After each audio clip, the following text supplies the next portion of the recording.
if you can realize that the child is not able to express the need, the craving in a manner that you can accept, and neither is the parent ready to acknowledge the hunger, the true hunger in the child.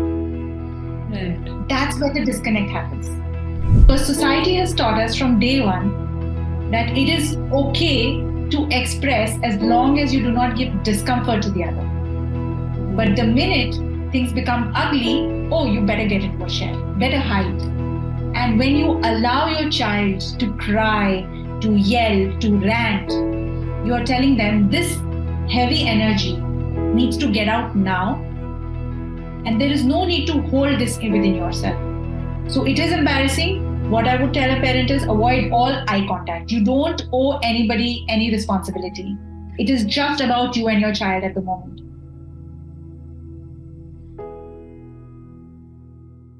You're out with your kid to a grocery store and they have their eye on that treat, but you deny buying that. Your kid is hurt and starts crying relentlessly as they don't have the candy that they wished for. They have now created a scene and everyone's looking at you in a public place.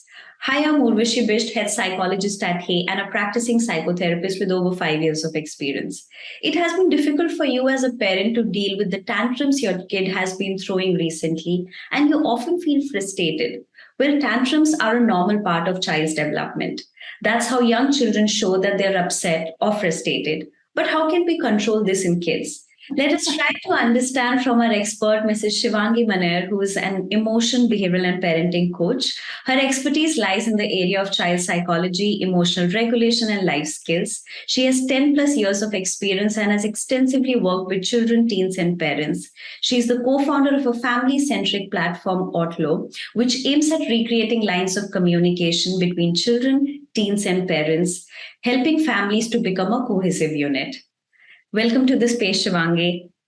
Thank you. Thank you so much. And so I think the first question that I want to ask, especially for our audience, why do children throw tantrums? Right. So when you began the introduction and you took me to this grocery store, you know, the first thought that came to my mind, the first thought was, thank God my children have grown up. Right. Okay. And to be honest, this is something that has happened so many times with so many people. It's not even funny. There are so many layers to this, and let's deconstruct this together. Right. And then definitely we'll talk about what we can do about it. The first level is that the parent picks up the child from school and say goes to the grocery store. Okay. It is the first level of shock for the child. It's like this. I hold your hand and take you to Disneyland. The child never expected to be a part in a space where there were so many interesting, captivating items lined up, ready for picking. And therefore, I will connect this to the very first step, orientation. Okay. We take our children to the mall, but we always forget to orient. And therefore, what works with my children and what has worked with a couple of other children as well is orientation. We are going to the mall. We should be there by around 10:30. We plan to be back by 12:30. We have lots of stuff to shop for, but I understand that you will be bored, and therefore we would want to take you to a bookstore. There will be many interesting, beautiful looking things. Let's have a conversation. Let's stop and let's discuss. Whenever you want something, feel free to come and talk to us about it, and we will discuss the pros and cons then. This is a very basic conversation. And if you think a 4-year-old or a 3-year-old can't get it, let me tell you that a small baby can understand our words. It's just that we take a lot of time to understand their cues. Absolutely. But yeah, exactly. So the idea is that you orient them. We are going for a movie right now. We are planning to buy 1 bag of popcorn for both the children. If you need more, we can have a discussion about it. This is setting the expectation in the mind of the child. This is not giving a shock to a child, preparing him for all the eventualities. And that is how the stage gets set. Level 2, there will be a time when the child will have that impulse craving to buy that particular thing right now, right here, I want.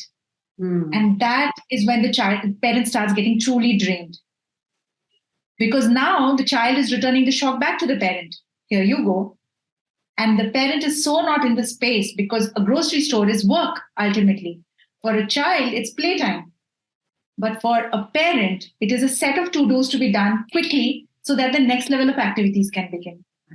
And at that time, when the child loses it, the parent has no option but to go on verbally stopping the child from truly expressing what he or she wants. It's like this: Mom, I want a chocolate. Not right now. Mom, I want a chocolate. Please, can I have this one? Listen, I have got lots of work to do and we have to go and have lunch. Mom, but I need that chocolate. I really want that. I love it. All my friends bring this to school. I told you right now, let me quickly finish and let us go back home.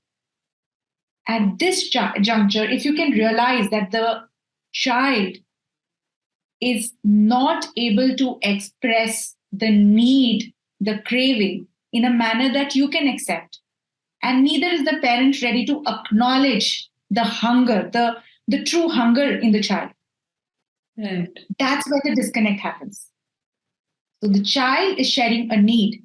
And if a parent has the patience, here I come to solution number 2. If the parent has the patience and the mental bandwidth to say, I can see how badly you want it.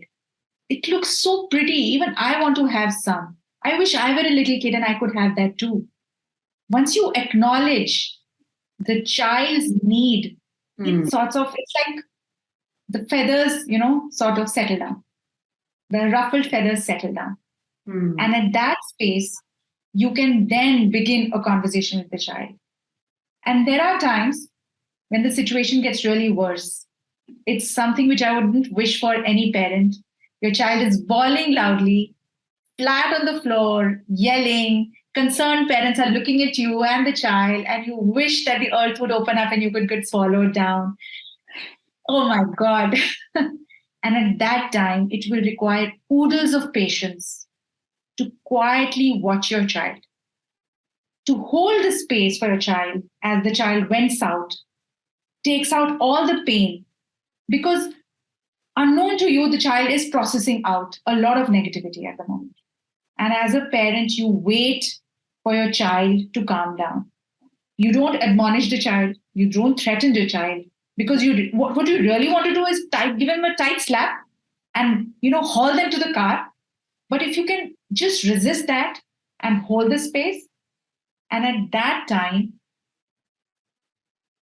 it will require you the support of your spouse.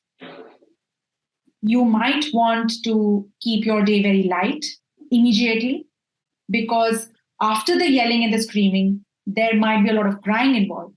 And the whole idea behind all of this is that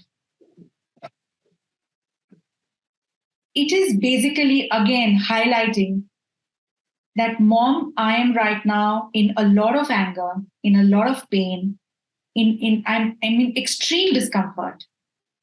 Do you have the necessary spiritual energy to hold me right now and make me feel safe?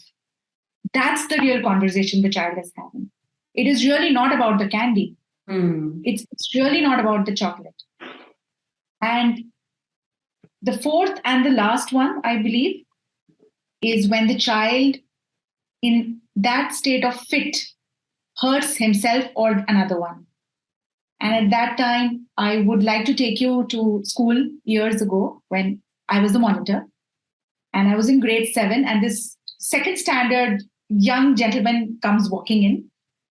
And I was the vice head girl, and it was my job to sort of put them into an organized line. And this gentleman was in no mood to listen. And what he did was he started hitting me very lightly. He started hitting me. And thank God, to an article I'd read in Reader's Digest, I held his hand very gently, crossed it over his heart, and I said, okay, you don't hit people. And he just calmed down. And I subscribed to another set of Reader Digest after that. But the point is The point is that there are times when you have to tell your child in no uncertain terms that there are boundaries you can't cross. And how do you sort of make this a very comprehensive program for the child? At bedtime, when the moods have changed, when the moods have mellowed down a little bit, you sit with the child or maybe read them a bedtime story, and the child is cozying up to you in a mood to listen, highly receptive, totally in love with you. And at that time, you reconcile with them. What happened today morning? What made you so mad? What was really going on in your mind? And then you listen like your life depends on it. Mm. That is the game changer. It's a lot of work. It's a lot of work. But trust me, the results are so long lasting. Yeah. And you can always drop me a thank you note. A lot of learning for a lot of parents who are listening to the podcast, definitely, Shivangi. So, when you are stating, you also covered the strategies, how we tackle these tantrums. But I know a lot of us ask, it might be a wrong question for a professional to ask that, but I think from the perspective of an audience, we constantly see tantrums as an attention seeking behavior. We say, oh, don't pay attention to it. Like the strategies that you are talking about requires a lot of paying attention and patience. So it's very contradictory to the idea of how people perceive tantrums as don't pay attention. I've seen some parents who are not professionals, definitely not therapists, but they keep saying, oh, don't pay notice. It's his usual routine. He's doing it for attention. And if you don't pay attention, he'll become quiet in 2 minutes. And that becomes a strategy for some people, which is such an unhealthy way of coping with, or, even teaching the child the unhealthy way of being rejected and not heard, not acknowledged. And the child has no option but to be quiet and learns that as a pattern, as a behavior that, oh, even when I express my needs, I'm not heard. So do I need to scream louder the next time? Do I need to do more tantrums to be visible and heard to my parents? How do we meet those lines for those parents? I want you to give me an answer. Do you really think tantrums is an attention seeking behavior from the child's end? Yeah. So considering, I think it's a beautiful question, really. And it is so close to what I have experienced with some of my clients. Mm. If we can dissect a tantrum, I would call it an SOS call for help. It is literally the child telling the parent, I don't know what to do with these dark emotions. I really want to tug at my younger sister's hair right now because I hate her so much, because all you're doing is fussing over her, but I can't. And that definitely equates to I must be a very bad person. I don't deserve to be loved by you. And if a parent can see this, they can never unsee this. And also, I think I must bring to attention another valid point that you made. It is often the parent who who fails to acknowledge the child. And while my job is parent sensitization, right, but I often feel that it is this parent, this specific type of parent, who is on the receiving end as well. Because I can only acknowledge others when I feel acknowledged. I cannot pour from an empty cup. True. So when a parent comes and tells me, "Arey, iski aadat hai," they're used to it. This is routine for us. I have a feeling, okay, when was the last time somebody heard you? When was the last time somebody held you as raw as you can be, as vulnerable as you could be, and still given you that comfort that, yes, you deserve to be loved and accepted? This might seem like a lot of woo-woo, a lot of spiritual gyan for something that is as transactional as parenting. But if you notice the role play, if you notice the storyline, you will realize that the child is asking for attention in ways that we don't understand because it is not the adult way of communication. And we need to understand that a child's brain is not yet developed. There is no concept of self-regulation. In fact, impulse control is the last brain activity, brain skill that gets added right before adulthood. So if at the age of 18 or 19, it's an exam tomorrow, but I am up at night, going through my Insta feed, and I'm just so not ready to get back to my accounts book. What do you expect from a 4 or a 5 year old? It's around the age of 23, 24 when we get into our jobs or we get into our businesses or we get into graduate or postgraduate schools that we think we've got to do something with our lives. We've got to find a mentor. Let me see, can I pick up a job and can I do some side studies? Why does that happen? Because we take ownership of our lives, because our brains are telling us, okay, now time to go, push. But at ages 4, 5, 7, 10, you're so not ready, and you stabilize by age 10. And then, the brain starts pruning, you become a teenager, your hormones take you to an overdrive, your parents don't know what to do with you. They decide to take you to a witch to cast off whatever spells that have been put on you. The idea behind tantrums is that if a parent can understand that the child doesn't know how to tell you what they want, they will ask it in the most unbecoming of ways, in the most inelegant of ways. And if you can read the child, if you can literally get under the dining table, sit with the child, hold the child, blocking the child from self-harm or harm to others, and yet acknowledging, articulating for them, you seem really mad. You want to eat somebody up, don't you? There are times when I want to eat up my boss. I just can't because it's not going to be tasty. If you can articulate for the child that it's okay to feel what you're feeling, I'm telling you, when the child comes back to you in your sad day, when your child comes back to you with that love and your warmth, you're going to be a pool of happiness, because it's when we keep on giving to our child and we realize it's a black hole, nothing's working, and all of a sudden they'll come back and they'll surprise you. You explained how it is important for us to respond a certain way. We understood why children are throwing tantrum, what is the need that they are trying to express. It might look different from how adults express their need. So basically, tantrums is a way that they are trying to communicate in their own way, in their own developing way, and also in their limited way that they are aware of, right? Like that's how they know that they can express their needs. It's important for us as parents to communicate openly, to understand and read their ways clearly, in order to respond and meet that mutually with the child. Very well put, Urvashiji. I would just like to again underline, for the sake of our listeners, a very important point that you made. If a parent comes back from work exhausted and tired and says, okay, I'm in a bad mood right now. My boss just shouted at me. Can you please leave me alone for 5 minutes? I promise after the 7th minute, I'll be out and we'll have a gala time. Okay. And if you can articulate that, if you can share that this is the communication I would want to give to you so that I get the space, so that I'm complete and full to receive you later, I think this is a great imitation for the child. And then very soon the child can come back from the playground and say, okay, I got into a fight, but I've got to punch a pillow. So see you later. Yeah. We understand boundary setting and patterns of communicating, how parents are setting it for them, or probably amongst themselves, the primary caregivers, how they are setting it amongst themselves. Absolutely. I think children are very keen observers, so they pick up on these cues very quickly.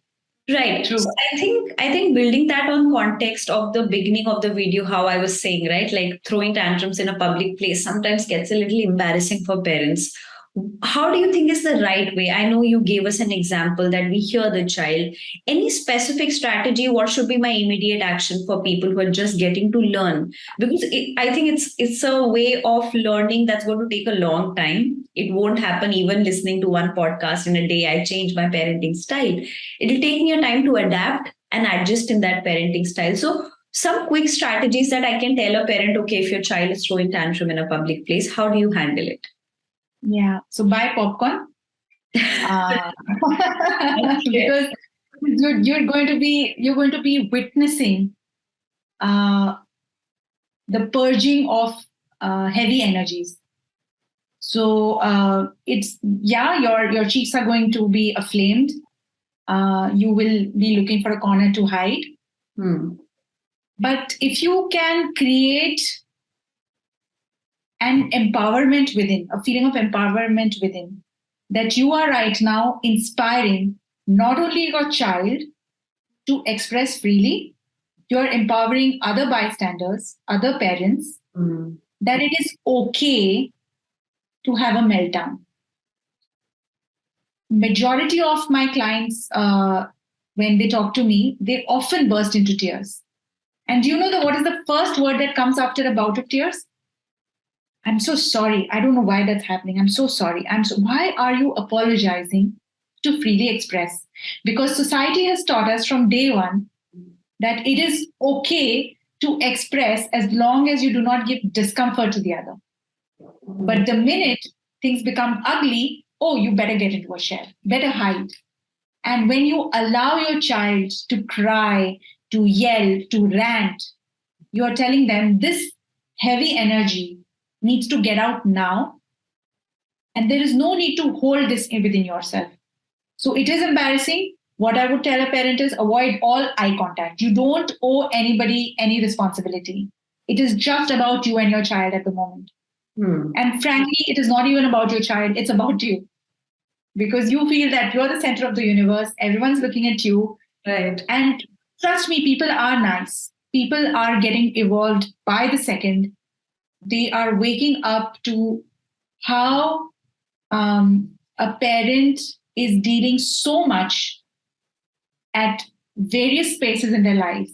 And this is one mini fragment, but it is a very clear indication that inner work needs to happen. There has to be a background work that needs to happen before and after the incident.